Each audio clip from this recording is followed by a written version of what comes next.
It's almost universal, whether it's 2 wheels, 4 wheels, 18 wheels, no wheels. So many of us have a special memory involving a vehicle or a story about a car we've loved. Even if you can't tell a crankshaft from a drive shaft, I want to hear the story of the vehicle that moved you. I'm Blake Jackson, and this is Auto-Biography. Next guest on the Auto-Biography podcast, Canadian legend, Big Sugar, sit-down servant, Gordie. He's a guitarist, singer, songwriter, producer, engineer, mixer. Most importantly, he is a car guy. Please welcome to Auto-Biography, Gordie Johnson. Most importantly, of course, it's the most important thing. Well, hey, I grew up farm boy, and muscle cars were in the blood. And I remember being in a music store and seeing Hemi-Vision. And we didn't have the internet then, and I didn't know that other people knew about the Hemi or how important it was to me. And I've been hooked on you ever since. Well, yeah, man, that's been part of, it's just been a part of my life since I was a little kid. I can remember in the late 1960s, my dad working at a Chrysler dealership as the head of sales, and he was like the number one salesman for the whole region. So he always had the fattest car on the lot to drive. You know, if he was going to take my mom out to a restaurant for dinner, he'd bring home the swankiest car they had for the night. But most of the time, he just drove, you know, those great late 60s, early 70s, Plymouth, the Dodge, you know, the Mopar, heavy muscle cars, 446 packs. I remember seeing in the driveway, Hemi, Challenger we had for a while. Yeah, man, we had all the cool ones.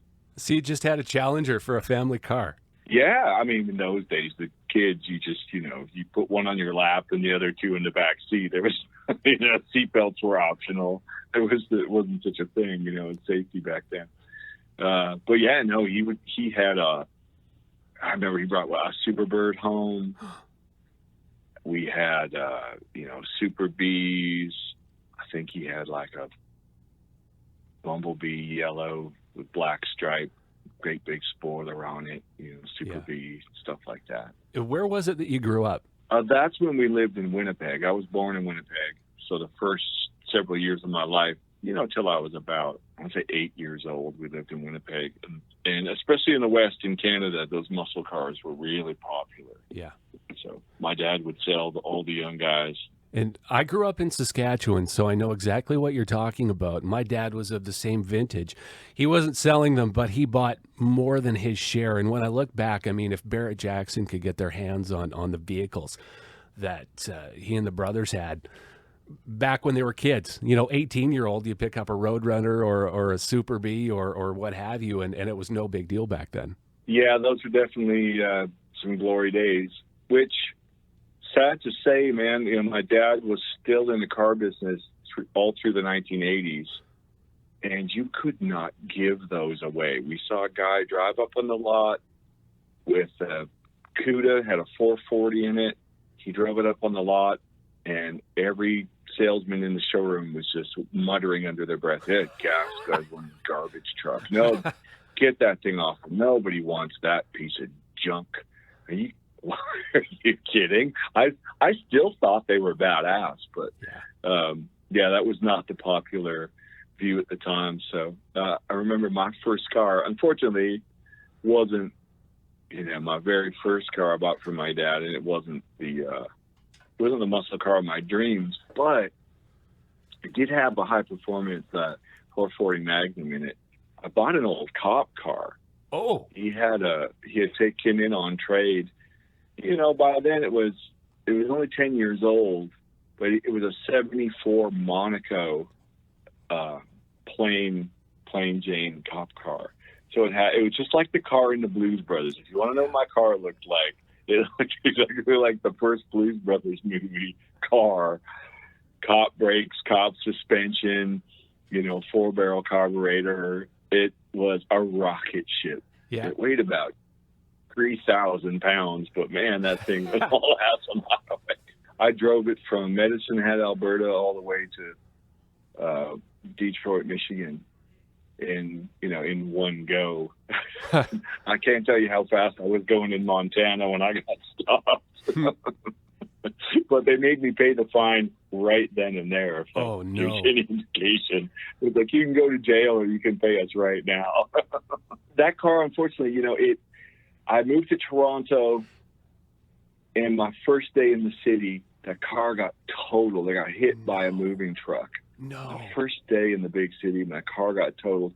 I was able to sell the motor of that car for more than I paid for the entire car initially. So I came out all right, but I would have loved to keep on having that car. Yeah, for sure. It's a car with a lot of style to it. What was the vehicle you picked up after that one? All right. Well, you got me live. You put me on the spot here. With the little bit of money I got, now believe me, it was like, what did I get? $1,200 or something for the engine of that car. Which back then, that was pretty good money. $1,000 car, you could actually get a pretty decent $1,000 car. You couldn't do that now, but my dad's here I was, struggling musician, trying to move my equipment around, couldn't afford gas. To my dad, God bless him, he sold me a K-car station wagon. And you want to talk about a piece of crap. Oh my God. What a shitbox car this thing was. It didn't last me a month. The first week I had it in Toronto, it was in the wintertime. Mm-hmm. I was on Queen Street in Toronto at, 6:15 on a Friday. I was in bumper to bumper rush hour traffic, and I stepped on the gas at a light. The light turned green, and I guess I lurched forward a little bit, mm-hmm. and I had a big Ampeg bass amp in the back of the station wagon. It went right through the back window onto the road in front of the car behind me. Whoops. Because the bass amp was fine, but, the car behind me, the dude wasn't too happy. Yeah. And it shattered the back window, and it was a defrost window. It was tinted. It cost me about $2,400 to fix the back window. I was like, you've got to be kidding. I didn't pay that much for the car. And no, man. So I paid $2,400 for the back window. The car was off the road for a week while they fixed it. I got it back, and the day I got it back, it was some heavy snow. Mm-hmm. And driving through this little neighborhood where I lived, I couldn't have been going 15 miles an hour, 10 miles an hour, something like that. I stepped on the brake, and I hit some slush, and the car slid sideways and just ever so lightly bumped against the curb, not enough to spill the groceries out of the bag. I mean, really, you couldn't have spilled your coffee. It bumped into the curb, bent the frame completely beyond repair. It went to a wrecker for $150. No. And they said that the K car were going to save the automobile industry, but I don't know. Back to the drawing board with that one. Yeah. Oh my God. I could not believe it, man. That car just was a money pit, and one little bump bent the frame. Now, junk. One of my favorite cars. And you live in Austin these days? Yeah, I live outside of Austin and out in the country, just next county over. So Austin is town. If I go into town. Yeah. We have this great automotive culture here too, mostly because of there's a gentleman in Austin by the name of Steve Wertheimer, and he owns a bunch of the better music clubs in Austin that I've been playing for 25, 30 years going on. And he puts on a big custom car show every year, the Lone Star Roundup, which is honestly, man, people talk about, I got to get to Austin, go to South by Southwest. I'm like, no, man, don't bother with South by Southwest. Come down for Lone Star Roundup, man. That's your event. You got better bands. They're all in one place. And the cars are amazing. You get 1,000 custom cars descending upon Austin all the same day. It's a beautiful weekend, man. Is your family into vehicles the same way you are? Not really, you know. I mean, I took my son on a car trip when he was 10. We drove across North America in my 70 Dodge Charger, and I really thought, you know, we had such a great trip, the two of us. I really thought he would be like, well, that car's going to be mine someday. But I tell you what, man, he graduated, went off to college, and he'd rather have a new Mustang. He wanted nothing to do with the old Dodge. He's like, really? And my daughter wanted I bought her a Mini Cooper, one of them, the Turbo Sport BMW version Mini Cooper. And that, I cannot tell you how much fun that car is to drive. But I used to be like, you know, have to be a big car, you know, with a big engine. But man, that Cooper, I've never been in a car that goes as fast as that thing. It's really shockingly fast. So, of course, I bought that for my daughter because that's what a teenager needs. Yeah. It's a shockingly fast car. So it gets you out of trouble quickly. Oh yeah, easy to park. Easy to park. Yeah, I was having the same dilemma this weekend. My son is 8 years old. I wanted to take him to a car show. He said no. I said why? He said, Dad. And he took a big breath. He said, Dad, I don't like old cars. And I was kind of hurt by that. Wow. I'm sorry, man. Yeah. My family, we go to the car show every year. And anytime there's a car show, there used to be a big Mopar show in Red Deer. Every summer we'd go to that. And, you know, we still love to look at the old cars. I mean, they're a work of art any way you look at it, you know, any kind of from that golden age, you know. So, well, we all have an appreciation of it, but nobody really wanted to take up the cause. And actually, you know, those last couple of years, I have got more into playing and recording. Certainly, I built a recording studio, and that's kind of taken up all my gadget love, my love of customizing stuff and working on it and making it just the way you want it. That's all I've got poured into the studio. So I actually sold a couple of my Chargers to a really good friend of mine out in Vancouver, a chap by the name of Zach Graham. If you look on the inside of the Hemi-Vision album, as you mentioned earlier, and you look at the Big Sugar album, Hemi-Vision, there was a centerfold in there. You open it up, and it was my 70 Charger 500 was the poster. The Dodge Charger. First sold in 1966 as an upscale pony car. You've seen the Charger everywhere. Dukes of Hazzard, Fast and the Furious, Bullet, Burn Notice, even the movie Big Fish, which was amazing, and that actually features a 1967 Charger. Made from 1966 to 1978, then again from 1982 to 1987, and then 2006 to present. So many millions sold, and so many tires have been burned right off the wheels. Engines ranging from the 1.6-liter four-banger junk heap in the 80s to the 426 Hemi and the 6.2-liter Hellcat you can buy now. Now, Dodge is actually bringing out their own electric car, and if they don't call it the Recharger, I'm going to be choked. And if they do call it the Recharger and don't give me credit, I'll be even more upset. And Zach had that poster on his bedroom wall when he was a kid. He's a younger fellow than me. And he fanboy for forever. He'd been all over North America to see Big Sugar play. He saw us play at Woodstock in 1999. And he'd seen us in Vancouver. He'd seen us everywhere. And a mutual friend of ours, Clayton Bellamy from the Roadhammers, was hanging out with Zach, a friend of his. Said, hey, man, I want you to say hi to my friend Zach. He put him on the phone. Zach said, Gordie, when are you going to sell me the Hemi-Vision car? I said, right now. Send the check to Mrs. Johnson. Make it out to Mrs. Johnson and put this many zeros behind it. I mean, I was just messing with him. I was just like, oh, come on, man. I mean, he's not going to give me that kind of dough for it. He did. Oh. He made me an offer I couldn't refuse. And so I tell you, I wasn't thinking about selling it, but the fact that it went to a guy who had a picture of it on his wall from he was a kid, and he owns International Motorsports out of the Greater Vancouver area. He's got a couple of dealerships there.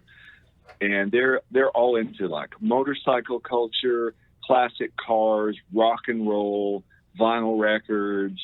Like he really has curated this lifestyle brand with his International Motorsports, and he's turned the motorcycle dealership kind of into a museum of everything that's cool that runs on a, you know, naturally aspirated, carbureted combustion engine. You know, everything that fits that category, he's turned it into kind of a museum. So knowing that the car was going to live inside, be loved, he'd thrash it, you know, through the week. He still drives it every week. I thought, you know what, that's a fitting way for that car to live out its years. I felt better about him having it than me, man. I didn't have any chance to work on it, drive it, anything. It was just getting pummeled in the Texas heat. Man, I just wasn't spending the time with that car anymore. So it was a bittersweet day to drive it up on the auto transport and send it to him. But man, when I saw him driving it, I felt really good about it. It's like it went to family, you know? Yeah, I totally understand that. And for him, that would be like me taking home the Barris Batmobile, or a dream come true for him, from the poster to his driveway. So I'm definitely going to give him a call and try and get him on the show too. We had Clayton Bellamy a few weeks back, and he's a great car guy. Yeah, Clay's a good buddy. We're all motorheads, you know. We all got greasy fingernails. But no, Zach would be a great interview, man. He's a fascinating cat, and he's a self-made man. You know, everything I really appreciate what he's accomplished in a short space of time, and just the stuff he promotes, man. I like his approach to life. And I've sold him a couple of cars. I had a 66 fastback Charger the first year they made the Charger. I was making a record. Then I was shooting a video for Grady, my band here in Texas. When that first started, 20 years ago, we were out at Willie Nelson's ranch, and we were shooting a video on his ranch. And we had, as one does, we had a bunch of roller derby girls in the video, because of course you do. Yeah. So we're in this old western town, but we got a bunch of roller derby girls on skates chasing after an old truck. And one of the girls took a spill, and she got hurt pretty bad. Oh. I felt horrible, so I jumped off of the set, and I went down to the Pale Pace grocery store, and I tried to find some Tylenol for her, some bandages or whatever. And when I got there, in the grocery store parking lot was this 66 fastback Charger that looked like it had been to the moon and back, honestly. I mean, it looked like it had been in, like, a volcano or something. It was in such beaten condition, but still looked pretty good. You know, it was patinaed. And I went in the store, and I kind of asked around, like, who's driving that Charger? There was an old lady. She was a retired school teacher. She's like, that's my car. Look, I think I might have to sell my car. I'm like, oh, I think you might have to sell it to me. Here's my phone number. You give me a call, I'll buy a car from you. And sure enough, later that day, I bought the car from her. Oh, nice. And drove it home. And, I've spent a dozen years working on that car. Some friends of mine worked on it, doing restoration and body work, and just trying to find parts for it. And at one point, I just kind of thought to myself, you know what I like about the old cars? Driving them. Yeah. All the rest of this bullshit, I don't think. This is not trying to find a piece of weather stripping on the internet and then haggling with somebody who won't even sell it to you if you're not a real Mopar guy. Like, come on, man. I need a piece of rubber to seal the door. It just got to be too much, honestly. And I had it for so many years. And I love that car, and I never drove it. This is making me crazy. Same thing. Zach Graham's like, I'll buy it.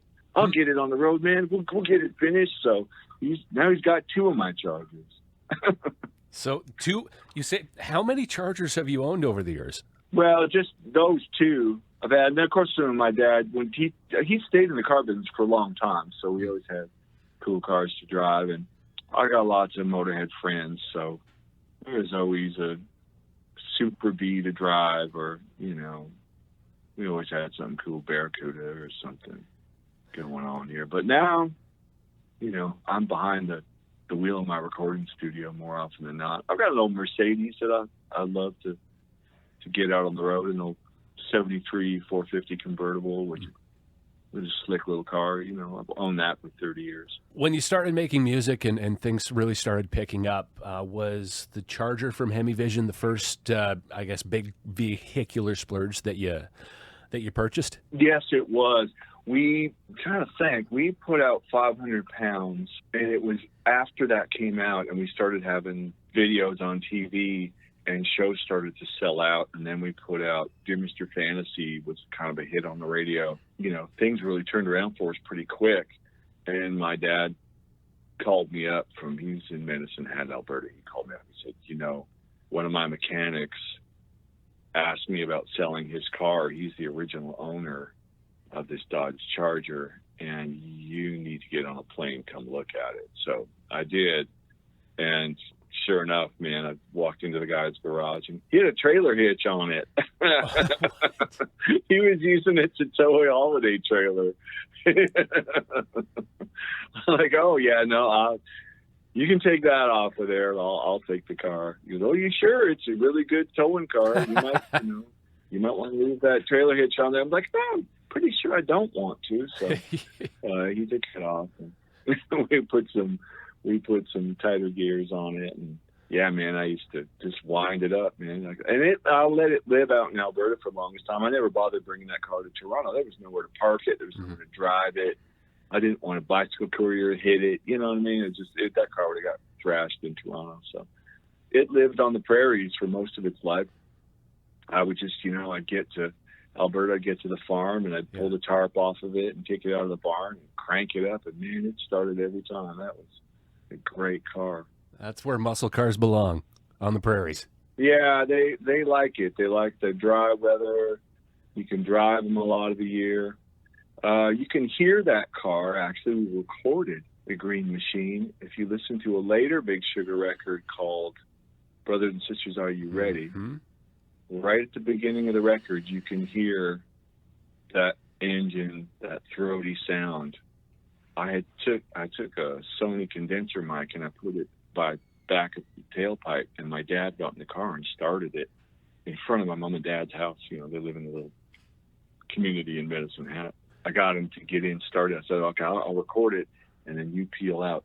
Oh, man, he lit that thing up. He stood on the brake, and I don't know where the RPMs were when he let it go, man. But he left a scratch on their cul-de-sac. I bet it's still there. They get every neighbor in their little circle coming out the front and go, what's the damn Johnson kids doing now? It's my dad. So we left it. Now we put that on the beginning of that record, and we actually used that recording at the start of shows for years and years. Okay, I can hear the song in my head right now, and just like the screeching tires and the bass kicks in, and that's awesome. That's makes it even better that it was your Charger and your dad behind the wheel doing the brake torque. Yeah, that's pretty cool. So as far as the studio now that you've built, are you into vintage sound gear as well? I tell you what, man, it's pretty hybrid. I've got a lot of old stuff, but I have also embraced the best that digital technology gives us. Universal Audio, the Universal Audio company, hooked me up with, test piloted a bunch of gear for them, and then I'm like, oh, okay, I'm hooked. I'll buy all of it. It's phenomenal to be able to, run a studio that I would have needed really an industrial space and then not even be able to afford the electricity bill if I had the same amount of gear that I have virtually now. And I work, I'm known as the analog audio guy, and all my clients couldn't be happier, man.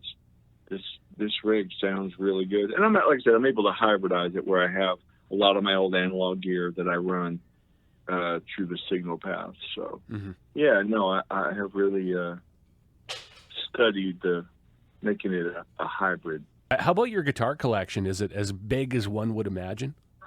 Yes. If you have a really big imagination. Okay. Yeah. No, it's kind of, yeah. The thing is, I've bought and sold cars over the years.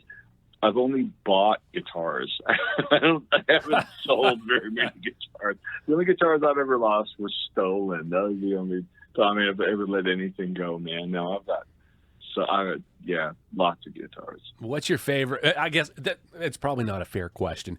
Like, one that springs to mind immediately is one you want to grab right now. Which one's that? Oh, well, see, they're not even all in the same city, is the thing. That's, you've gone too far when you have guitars in 3 different area codes.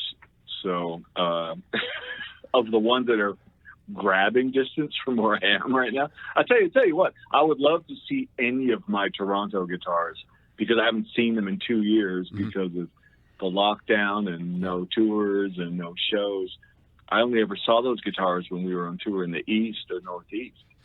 So all my black Les Pauls, my white STs, they're all up in Toronto. And man, I really miss them. What's it like playing those double necks on stage? I've heard Alex Lifeson say that the balance is hard to deal with when you're playing, but do you get a sore back when you're up there with those double necks? No, I don't get a sore back when I'm up there, but I damn sure have a sore back the next morning. Oh. Then you know how many birthdays you've had is the next day. But I'm pretty light on my feet when we're playing. I never really stand still. There's something about, especially with the double necks, you got to keep kind of dancing. Like, as long as you keep them in motion, you don't feel the weight of it. And it's not just for show. I utilize everything those guitars have to offer. I play both necks. I manipulate all the controls. It's an amazing instrument for how versatile it is. Mm-hmm. And I usually travel with a couple of them, and we use them in different tunings throughout the show.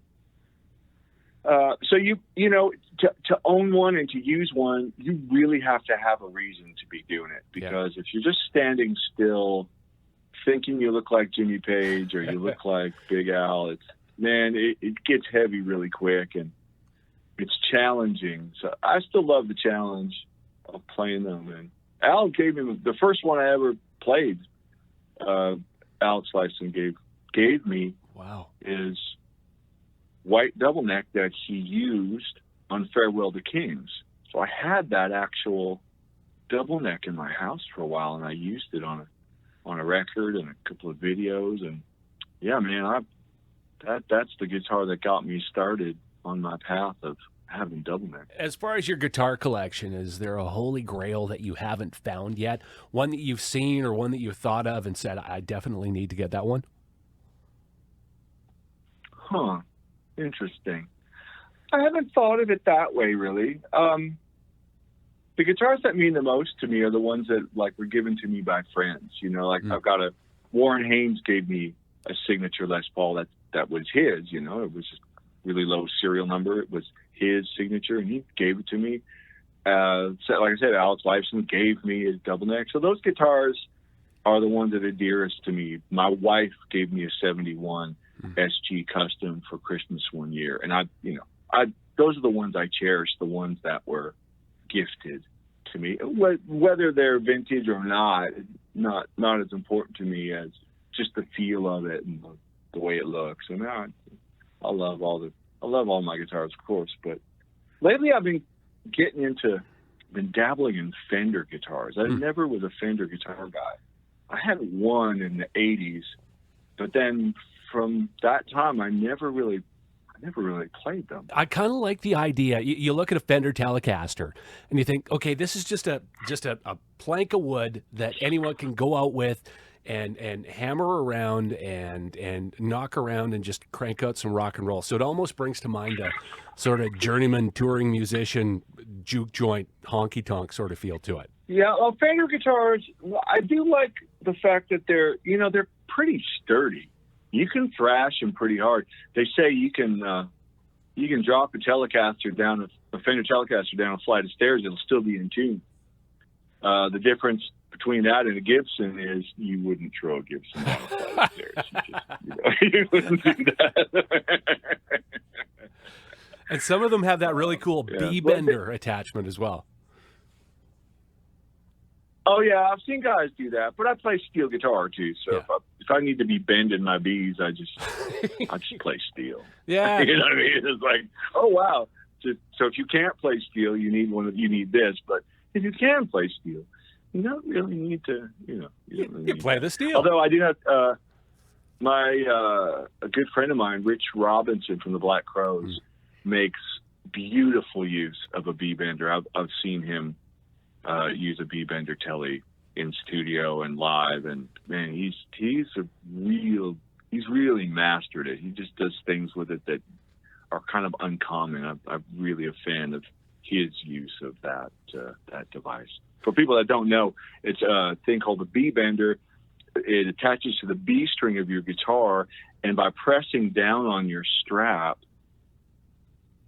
it raises the pitch. It changes the pitch of that string, which emulates the sound of steel guitar, which has pedals and levers, which change the pitch of the string underneath your slide. So guys playing the regular guitar can press down on the neck strap, and all of a sudden the chord changes underneath your fingers.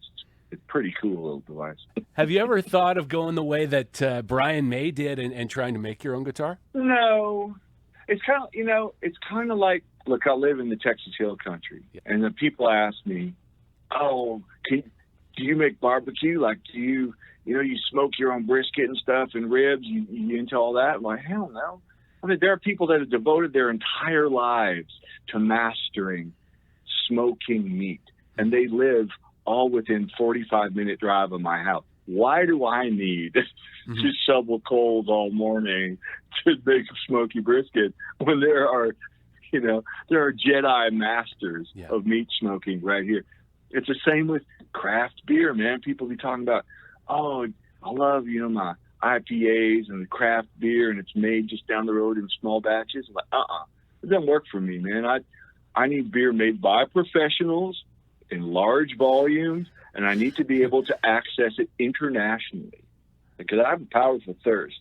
So I need to depend on being able to, satisfy that thirst wherever I am. I could be in Jamaica. I could be in London. I can have a Heineken. You know what I'm saying? If I could be in Red Deer, I have a Heineken. That'll be fine. So I'm the same way with guitars. Like a Gibson, a Fender, those are good. Anything else you do after that, that's on you. I mean, guys build these custom things. It's like, well, that's great. There's only one like it. Man, I need 30 guitars. I don't need one that does something special. I mean, just give me a Les Paul or a Stratocaster or a SG. I'll make it. So when you're out touring these days, you're mainly on a bus? When you are out there and when you're with a bunch of other people, how do you stay sane on the road? Are there rules for being on the bus together? Are there ground rules going on there? And are there any necessities for heading out on the road that you absolutely need to have? Well, I'll tell you, man, we've taken a really different approach the last couple of years, even before the shutdown, where touring became so grueling. We would do 250 shows a year or something. That's too many nights, So we started to just really be a little choosier about where and when we play, do 2 or 3 shows, go home for a while, come back out, do 2 or 3 shows. It was always fresh that way. We always felt stoked to be there. And a lot of the times, man, I just kind of got into driving myself. I'd rather get out of the airplane, go rent a really nice, an Escalade or Dodge Challenger or, something like that. Just have a different vehicle every time I land and drive myself. There's something kind of nice about just rolling up to the backstage area. They oh, who's this guy? Who does he think he is? Oh, I think he's the guy that's going to drive right back to the dressing room area and park his car and walk up on stage. You know what I mean? That to me, I kind of feel like I don't know, you're a bit of a victim of the tour bus is big, it can only go where it can go, and you got to be on it when it leaves, or you're out of luck, having my own ride, man, I was like, I can come and go as I please, can drive around if I want to, go find a cool coffee shop or look at vintage guitars, or go buy some records or something. There's that extra little bit of independence, and you only are having, I have me and my wife and maybe two of the guys with us or something. Just having it be the loud, big part of your day is when you're on stage. Yeah. The rest of the day, you kind of have to yourself, that I kind of digging that for a while. Serious question. I guess it's come up. I've heard you play a bunch of times, and myself, even thinking about my hearing, working in the shop, playing loud music. How do you protect your hearing? Well, I do. I am judicious about subjecting myself to high decibel levels. I don't go hear live music. Mm-hmm. If I do, not very often. And when I do, I'm usually watching from like next to the guitar tech or backstage. I don't really like being out front of house where people are enjoying the full rock show volume. That's not really my world. I'm usually on the other side of it. When I'm in studio, I'm controlling the volume at all times. And I work pretty quietly until I need to hear what's happening loud. But sustained loud decibels, I try not to subject myself. I mean, even if I'm on my riding more, man, like, earplugs and headphones before I turn my Kubota on. And when I'm playing, like, we don't use in-ear monitors. Hell, I don't even use wedges, like monitors in front. I don't really want to hear that. I like to hear my voice out in the house, loud and proud in nature. And not having speakers pointed right at your face, you wouldn't believe the difference in the overall, like the number of hours I've subjected my ears to loud volume. Usually the volume's behind me, right? I mean, my guitar amp's down on the ground behind me. I'm not turned facing it, so I don't really get like ear fatigue or ringing ears and stuff like that. Playing live tends to be a joyous, plus when it's your own sound, it's kind of like most dudes would never take a shower unless their girl comes home and says, "Oh my God, man, go get in the shower." Yeah. Most of us would just smell like a grizzly bear most of the time. So it's kind of the same thing with your own sound. When you're making that sound, it doesn't seem loud to me. You've played with a lot of other artists. You've mixed and you've engineered and you've produced and you've done a number of amazing cover tunes. In fact, you've covered one of my favorite songs ever, "Love Is Alive" by Gary Wright. Any other covers you'd like to do, or any other people that you're really dying to work with? Well, I'm in terms of cover tunes, I'm always on the lookout for those great classics that people forgot. When we put out Dear Mr. Fantasy, a lot of people thought that was our song. And of course, it's an old Traffic song. But I knew it from growing up in Detroit. I knew that from on the radio.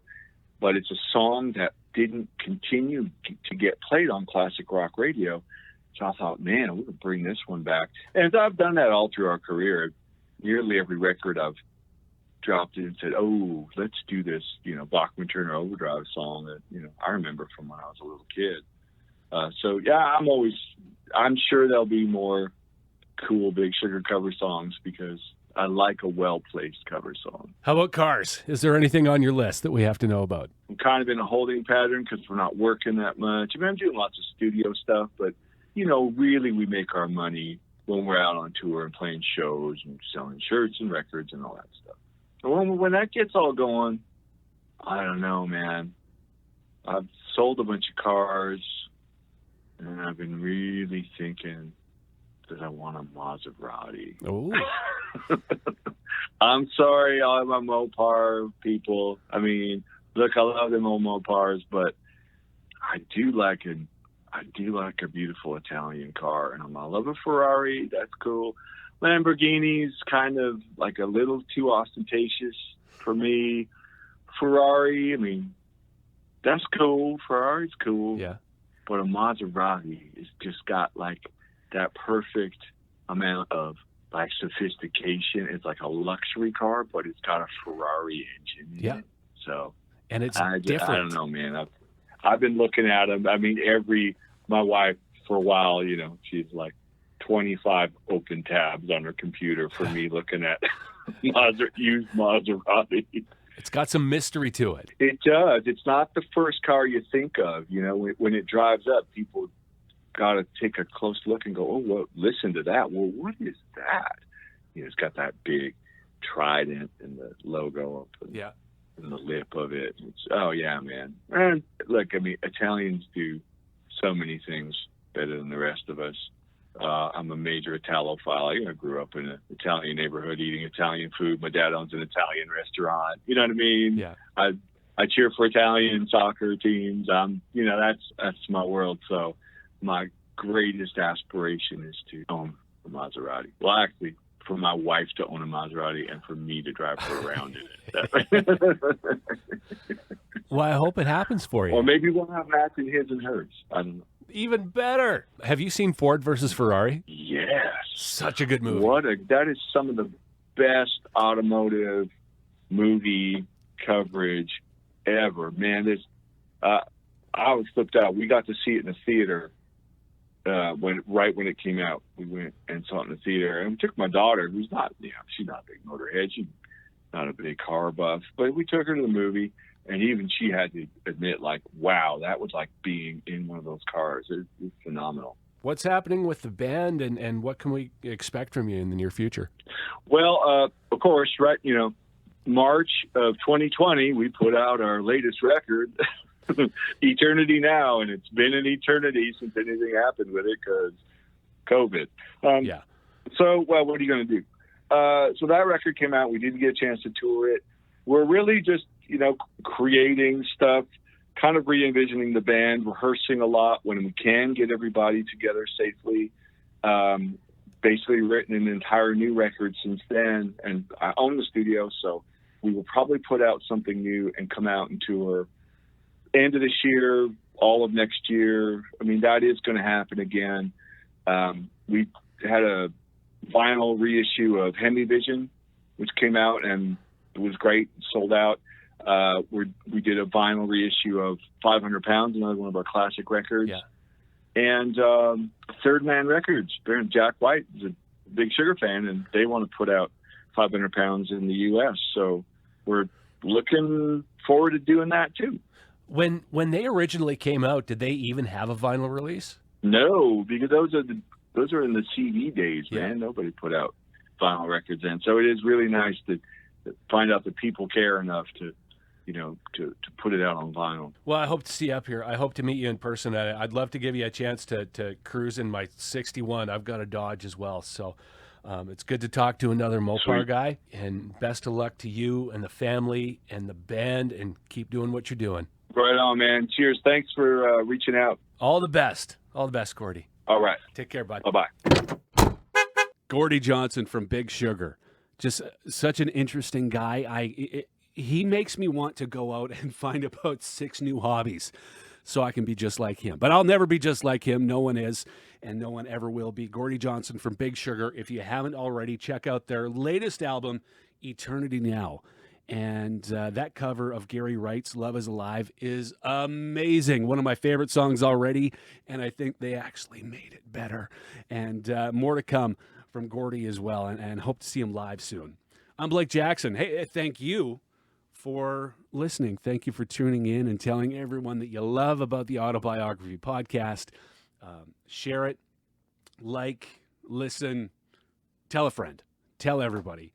And hopefully we'll have many more. Hopefully much more from this next guest as well. Not quite as famous as Gordie Johnson, but he loves his Mopars just the same. It's time for another Myth of the Machine. All right, next guest, Auto-Biography podcast. It is a pleasure. This man, you talk to a lot of people in the city of Calgary, and he comes up as a favorite person for a lot of people. Father, husband, actor, and potential candidate for the Rhino Party, which I didn't even know was a thing. Welcome to the podcast, Scott Fay. Scott, tell us about the vehicle that moved you. I've had 2 Chrysler Plymouth Valiants in my life. From 1959 to 1976, the Plymouth Valiant and its brother, the Dodge Dart, were everywhere in all sorts of configurations. 2 doors, 4 doors, hardtops, convertibles. A truly international car, Valiants were produced in factories in Mexico, Argentina, the UK, South Africa, and even Switzerland. And in Australia, they actually had a ute version, basically a Valiant with a truck box, the Dodge version of the El Camino. I was very, very, very lucky in high school to get the chance to drive my grandmother's Chrysler Plymouth Valiant, which was a nice brown one with a brougham roof and a sort of plush interior, and a muffler that would fall off every time we tried to go over a speed bump with a bunch of kids in the car. Of course, high school, it was like, all right, let's load up, let's get bench seats. Let's load up 6 to 7 people in here and throw all the instruments from the band in the back and all of our textbooks and stuff. And now let's go over a speed bump. Oh, the muffler fell off again. It's okay. We could get that. 2 of us climbing underneath and putting it back on. And so that car kind of became sort of like, was kind of like, wow, that was the car, And then it met an untimely end when I took a road trip down to Lethbridge to visit a friend of mine who was there for university. Oh, what happened? And it had a bit of an oil leak, and that first one I had actually had a V8 in it. Oh. It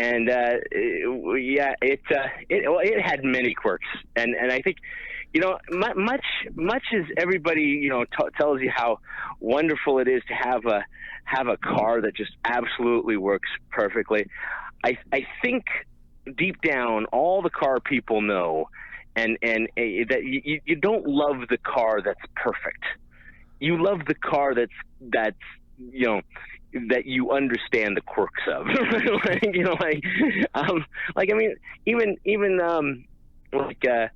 George Lucas understood this. Like you see his car love in sort of American Graffiti, but more so the character that was the Millennium Falcon in the Star Wars movies. They had to hit that thing to get that work. That all this stuff. It's working fine. You came in that. You're braver than I thought. All that sort of stuff. But I'd gotten some things fixed on it. At one point, the speedometer was like bouncing back and forth. Like it would literally ping back and forth from like nothing to full. And I was like, oh, let's just guess my speed as I'm going by. Radar traps and stuff. And but we got that fixed up. We got some other things fixed up. We just kept sort of tossing money at this thing. And then it had a bit of an oil leak, and we took it down to Lethbridge one weekend, sort of, I think it was early January, which, great time for a road trip in southern Alberta. And we drove it all the way down there and racing down there, had a weekend there, and then we were driving out of town. And the oil light sort of kept coming on and not going off, and we had like lots of oil in there, and everything was fine. I probably overloaded it or something, but the oil pump had gone. It turned out, and then we were just trying to drive, and I was like, you know what, something's not right. Let's turn back. And as I turned back into Lethbridge, pop again, and yeah, basically I ruined that engine, and it was devastating. And so we had to find our way back into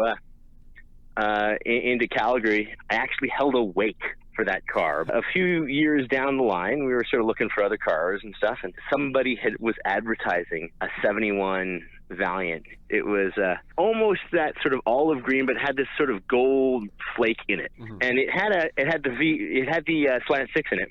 That became my baby. I drove that thing all over the place. That was my daily driver. I just love that thing. I love to be able to work on that thing. I love to be, just all the little, but all of the quirks. Like, oh, I'm forgetting something. My mom also had, we had another Valiant in the family. We had a push button automatic. What? 64, I think, Valiant station wagon. What? Called Betsy. And like it was my mom's old car that she probably got it from her parents, but she drove that thing like it kept driving and driving. We had it for years. It was off the road for a little while. Like my mom had driven, like this car had been driven so much, and that there was actually literally holes in the floorboards. Like if you're sitting in the back seat, you could see like the ground go by just in these little holes. And I remember my mom had to take a sudden stop in that thing one day. I ended up like hitting my tooth on the metal frame of the front bench when I was sitting on the back bench, and I ended up like hitting my tooth so hard I think it died. Like it started going black. When I was looking for a car, I was like, I need a Valiant, and so I found this Valiant, and it at various times I had to work on even like I think the passenger side window would occasionally come loose and fall into the door, and we'd have to fish it out, and then I'd have to rig it up so that it would actually work with the handle and all sorts of stuff. And at one point I was driving it. I think I was working at a coffee shop at the south end of town, and I was like, oh, you know what, I'm close to my parents. I think I'll just head out there. And heading on the highway, and again, something with an oil pump. And so that was the end of the Valiant. But every once in a while, I looking for cars for this, that reason or that, and I'll just be like, okay, what Valiants are out there? Let's find out. Well, hey, everyone's got their Huckleberry, right? With me at El Caminos. And full disclosure, Scott and I were roommates for a lot of years. Yes. So you've seen my junk a lot. Speaking of drive shaft, you mentioned dropping the drive shaft out of your 71 Valiant. What happened there? Like, was this a tall tale, or did it really bury into the asphalt? No, it did. Like what exactly happened, as far as I remember it, anyways. The house that we were there in, the first house we were roommates in, it was at the bottom of a great big hill, and I had to get to work. Got in my car, turned the engine, turned up the great big hill, and hit the gas. Got a little bit of a start, and then I heard this like weird metallic rip, and then kind of a clang, clang, clang, like something was falling, and then I had no propulsion. Everything just sort of stopped going forward, and I started rolling backwards. And it was like, what is going on? And like the drive shaft had, like, right where it sort of connected into sort of like the tongue that goes in the motor there, it had managed to rust itself about halfway, like rust a complete hole around it about halfway, almost like somebody cut like a line. And then at one point, when I hit that gas to get up that hill that day, it just ripped that last half or whatever was left right apart and fell right down like it was just a big metal tube at that point. Went tonk, tonk, tonk. It wasn't problem free, but it was what got you there. It was what took you through your adventures. So I know you're a music guy. Just quickly, if you could pick one song that you had to cruise somewhere with, if you were taking a leisurely cruise, what's one song? Black Crowes. Yes. Wiser Time. You put it succinctly. Scott Fay. Thank you for letting me blab, man. That was fun. Hey, it was great. You're a great storyteller, and never a dull moment with you, buddy. And it's good to talk to someone that has already owned their dream car. So here's to many more, man.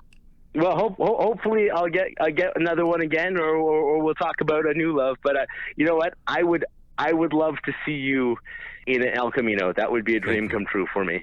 And hopefully we'll see it soon. All right? Thanks, buddy. If you've ever lived in Calgary, chances are you've met Scott Fay. If you haven't, you should make a point to. He is a hell of a guy, hell of a storyteller, and he loves his Valiants. Thank you very much, Scott. Thank you very much to Gordie Johnson from Big Sugar as well, talking about his Chargers. And thanks to you for tuning into the Auto-Biography podcast. If you've got a story, for goodness sakes, share it with me. Let me know. I would love to hear your story, whether you're Gordie Johnson or whether you're guy down the street. If you've had a vehicle that has moved you, I want to know about it. As always, recorded at Communal Creative Studios by Bose, downtown Red Deer. If you have any sort of creative project, check us out here as well. I'm Blake Jackson. Looking forward to next time. Until then, keep your wheels on the road and a tarp on your load.